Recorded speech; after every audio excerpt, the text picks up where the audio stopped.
ابن کثیر رحمۃ اللہ علیہ بہت بڑے آدمی ہیں، بھاری آدمی ہیں علم کی دنیا میں. انہوں نے ایک واقعہ نقل کیا ہے، وہ بتانے لگا. علامہ عتبی رحمۃ اللہ علیہ قبر پر بیٹھے تھے. یہ پہلی صدی کا واقعہ لگتا ہے کہ کوئی وہ رکاوٹ نہیں تھی اور کچھ پڑھ رہے تھے تو ایک بدو آیا. اس نے اپنی اونٹنی کو باہر کھڑا کیا اور آ کر اندر سلام پیش کیا، السلام علیکہ یا رسول اللہ. صحیح حدیث ہے کہ انبیاء اپنی قبور میں زندہ ہوتے ہیں، انبیاء اپنی قبر میں زندہ ہوتے ہیں، اور اللہ کے ان پر موت آتی ہے. موت ہر نبی رسول پر آتی ہے، موت سے پاک صرف اللہ ہے. پھر اللہ ان کو زندگی دے دیتا ہے جسم کے ساتھ ہی. کچھ علماء فرماتے ہیں کہ برزخی زندگی ہوتی ہے، لیکن جو جمہور اور اہل سنت والجماعت جس اس پر مذہب اور عقیدے پر ہیں کہ انبیاء اپنے قبور میں زندہ ہوتے ہیں. تو آ کر سلام پیش کیا اور کہنے لگا، یا رسول اللہ، آپ کے رب کہتے ہیں وَلَوْ أَنَّهُمْ إِذْ ظَلَمُوا أَنفُسَهُمْ جَاءُوكَ، اگر یہ گناہ کر کے آپ کے پاس آ جائیں، فَاسْتَغْفَرُوا اللَّهَ، اور معافی مانگیں اللہ سے، وَاسْتَغْفَرَ لَهُمُ الرَّسُولُ، اور آپ بھی پھر اللہ سے ہمارے لیے معافی مانگیں تو اللہ معاف کرتا ہے. تو جِئْتُكَ مُسْتَغْفِرًا لِلذُّنُوبِ وَمُسْتَشْفِعًا بِكَ إِلَىٰ رَبِّي أَنْ يَغْفِرَ لِي، میں آپ کے پاس اپنے گناہوں کا بوجھ لے کر آیا ہوں اور آپ کو سفارشی بناتا ہوں اللہ کی بارگاہ میں کہ اللہ تعالیٰ مجھے معاف کر دے. اور پھر اس نے 4 شعر پڑھے. 2 شعر اب بھی روضہ مبارک کے جو 2 پلر ہیں، جیسے یہاں کھڑے ہو کے سلام کر دیں، ایک شعر یہاں لکھا ہوا ہے، ایک شعر یہاں لکھا ہوا ہے، 2 کتاب میں لکھے ہوئے ہیں.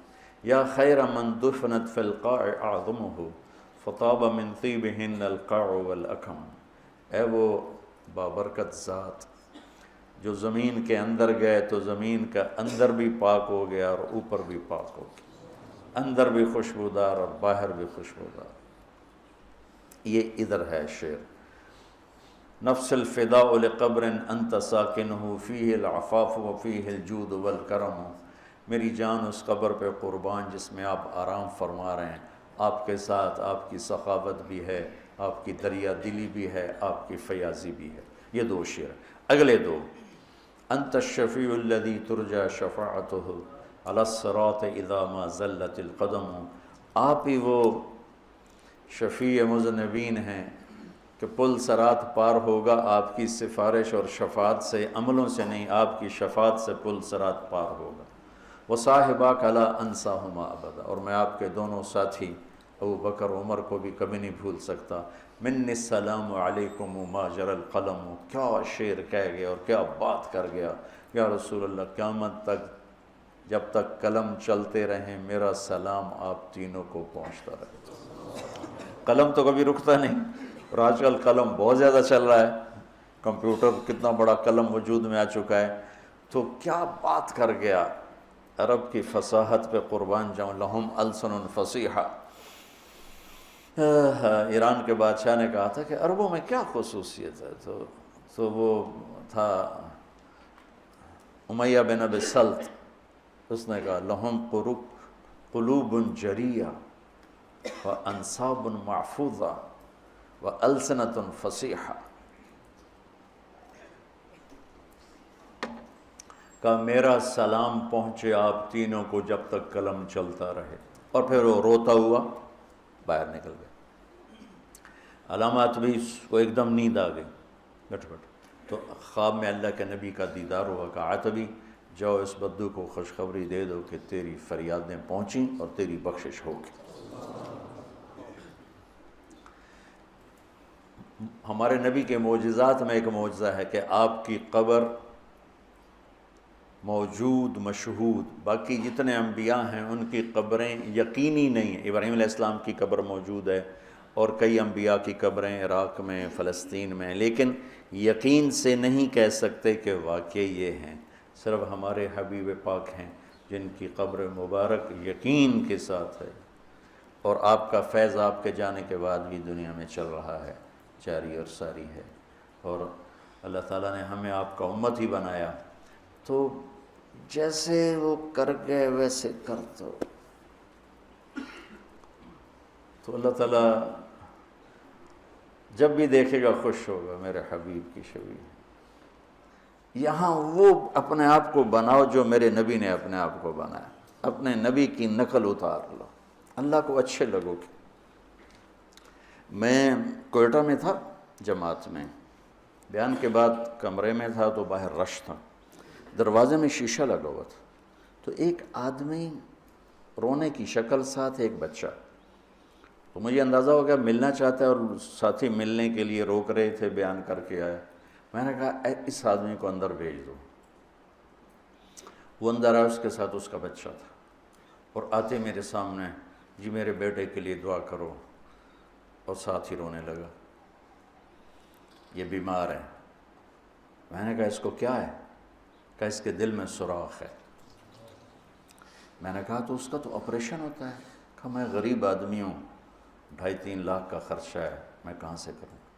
میں نے اس کے بیٹے کو دیکھا اس کے بعد، تو وہ مجھے بالکل اپنے بیٹے علی کا ہم شکل نظر آیا، وہ بھی چھوٹا تھا۔ آپ یقین مانے میں نہیں جانتا وہ کون آدمی ہے، کون، صرف اس بچے میں نے اپنے بچے کی شبیہ دیکھی، مجھے اتنا پیار آیا۔ میرا بھائی دل کا ڈاکٹر ہے، میں نے اسی وقت فون اٹھایا، میں نے کہا ایک مریض بھیج رہا ہوں، اس کا 1 پیسہ نہیں لگنا چاہیے، سارا اس کا علاج ہم کریں گے۔ ان کا ٹھیک ہے بھیج دو۔ اس کا صرف کوئٹے سے لاہور کا کرایہ اور لاہور سے کوئٹے کا کرایہ خرچ ہوا، باقی سارا انتظام کیا کس بات پر؟ میرے بیٹے کے مشابہ تھا۔ تو میں ایک چھوٹا سا آدمی ہوں، اور اپنے بچے کی شبیہ سے محبت آئی اور میں نے اس کا علاج کروایا۔ تو جب اللہ اپنے حبیب کی شبیہ تم میں دیکھے گا تو اس کو کتنا پیار آئے گا۔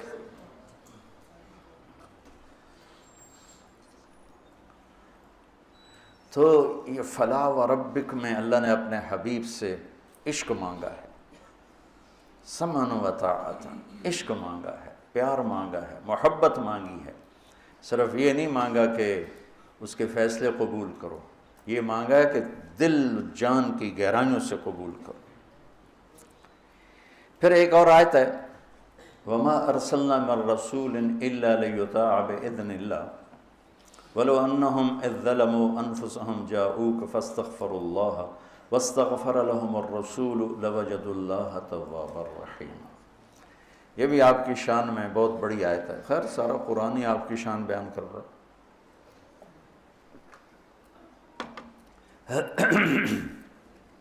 اللہ تعالیٰ فرماتے ہیں کہ ہم رسول اس لیے بھیجتے ہیں کہ اس کی اطاعت کی جائے، رسول اس لیے آتا ہے کہ اس کی اطاعت کی جائے۔ دیکھو میرے عزیزو، ایک قوم ایسی ہے جن کے لیے کوئی نمونہ نہیں، کوئی ان کے لیے کوئی ماڈل نہیں، کوئی آئیڈیل نہیں، تو جیسے بھی چلیں، جیسے بال بنائیں، جیسی شکل بنائیں، جیسا لباس پہنیں، ان کے سامنے کوئی آئیڈیل کوئی نہیں۔ ہمارے سامنے آئیڈیل ہستی ہیں، وہ محمد مصطفیٰ صلی اللہ تعالی علیہ وسلم، میرے اللہ کے حبیب، حبیب، خلیل، کلیم، ایک ہی صورت میں۔ الم نشرح لک صدرک، موسیٰ علیہ السلام سے اللہ نے کہا اذهب الی فرعون، جائیے فرعون کے پاس۔ انہوں نے کہا رب اشرح لی صدری، اللہ میرا سینہ کھول، اللہ نے کھول دیا۔ لیکن اپنے حبیب کو اللہ تعالیٰ نے بن مانگے فرمایا الم نشرح لک صدرک، ہم نے آپ کا سینہ کھول دیا۔ موسیٰ علیہ السلام نے دعا کی ویسر لی امری، میرا کام آسان کر، اور میرے نبی کو اللہ نے بن مانگے فرمایا وَوَضَعْنَا عَنْكَ وِزْرَكَ الَّذِي أَنْقَضَ ظَهْرَكَ۔ کلیم اور حبیب کا فرق، خلیل اور حبیب کا فرق۔ خلیل ابراہیم نے دعا کی وَجَعَلْنِي لِسَانَ صِدْقٍ فِي الْآخِرِينَ، میرے بعد میرا نام اچھی یادوں کے ساتھ گونجتا رہے، اللہ نے قبول کی۔ درود ابراہیمی ہر نماز میں پڑھتے ہیں۔ اپنے حبیب کو مانگنے سے پہلے فرمایا وَرَفَعْنَا لَكَ ذِكْرَكَ، ہم نے آپ کے نام کو بلند کر دیا، آپ کی ذکر کو بلند کر دیا، بن مانگے۔ خلیل اسے کہتے ہیں جس کی محبت گڑ جائے راسخ ہو جائے، اور حبیب اسے کہتے ہیں جس کی محبت کی انتہا نہ ہو، کیونکہ حبیب ہے حبہ سے، حب دانے کو کہتے ہیں۔ دانے کی صفت کیا ہے؟ ایک ڈالو 700 ہو جائے گا، ٹھیک ہے، پھر 700 ڈالو تو ہر دانہ 700 ہو جائے گا، پھر ایک دانہ ڈالو تو ہر دانہ 700 ہو جائے گا۔ تو حبیب اسے کہتے ہیں جس کی محبت کا کوئی سرا نہ ہو، کوئی انتہا نہ ہو، یہ حبیب۔ اور خلیل اسے کہتے ہیں جو ملاقات چاہتا ہو، اپنے محبوب کی زیارت چاہتا ہو، اور ساتھ کچھ عطا بھی چاہتا ہو، کچھ ہدایہ بھی چاہتا ہو۔ اور حبیب اسے کہتے ہیں جو صرف اپنے محبوب کی زیارت چاہتا ہو اور کچھ بھی نہ چاہتا۔ تو اللہ نے ایک ہستی بنائی، اور ہر شے میرے نبی کی محفوظ ہے۔ یہ واحد نبی ہیں جن کی چھوٹی سے چھوٹی ادا بھی محفوظ ہے۔ تو ہمارے پاس تو کوئی حجت کوئی نہیں کہ جی ہمیں تو پتہ نہیں تھا ہمارے نبی کیسے تھے، کیا کرتے تھے۔ ابن کثیر رحمۃ اللہ علیہ بہت